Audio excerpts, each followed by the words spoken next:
స్విమ్స్లోని Balaji institute of oncology భవన నిర్మాణ పనులను టీటీడీ చైర్మన్ బీఆర్ నాయుడు పరిశీలించారు. వైసీపీ హయాంలో టీటీడీ నిధులను స్విమ్స్కు కేటాయించి కమిషన్లు పొందినట్లు ఆరోపణలున్నాయి. పలు విభాగాలకు చెందిన భవన నిర్మాణ పనులు ఆలస్యం కావడంపై సీఎం సీరియస్ కావడంతో టీటీడీ చైర్మన్ రంగంలోకి దిగారు.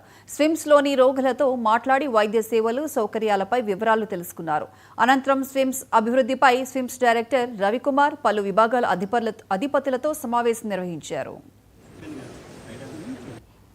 ఈరోజు నూతనంగా టీటీడీ బోర్డు ఏర్పాటు అయిన తర్వాత మొట్టమొదటి ఈ సమావేశం సిమ్స్ హాస్పిటల్ గురించి. దీని మీద 3 నెలల నుంచి చాలా వరకు అధ్యయనం చేశాము. దీన్ని ఏ విధంగా ముందుకు తీసుకుపోవాలి ఇక్కడ అని చెప్పేసి నా ఐవి సుబ్బారావు గారి ఆధ్వర్యంలో ఒక కమిటీ వేసి ఆ కమిటీ రిపోర్ట్ కూడా తీసుకున్నాం. దాని మీద ఈరోజు అందరూ కలిసి కూలంకషంగా చర్చించడం కూడా జరిగింది.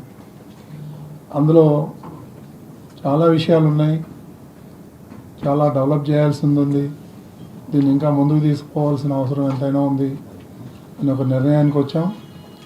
సో మేము ఈరోజు కొన్ని ముఖ్యమైనటువంటి నిర్ణయాలు ఏదైతే తీసుకున్నామో అవన్నీ కూడా ఇప్పుడు మన ఈఓ గారు మీ అందరికీ కూడా టీటీడీ నుంచి చాలా సపోర్ట్ పొందుతుంది.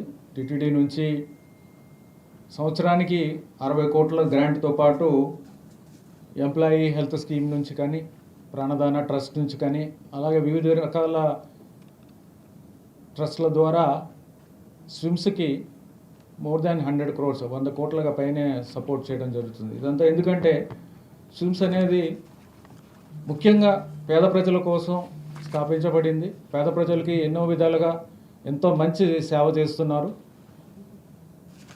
సంవత్సరానికి 18,000 సర్జరీలు చేస్తూ 4,59,000 మంది అవుట్ పేషెంట్ సర్వీసెస్ చేస్తున్నారు. 47,000 మందికి ఇన్ పేషెంట్ సర్వీసెస్ చేస్తున్నారు. అలాగే ఎక్కువగా వచ్చేవాళ్ళు కూడా కొంతవరకు పేమెంట్ చేసేవాళ్ళు ఉన్నప్పటికీ మోర్ దాన్ 99% అందరూ కూడా పేద ప్రజలే. అలాగే స్విమ్స్ కూడా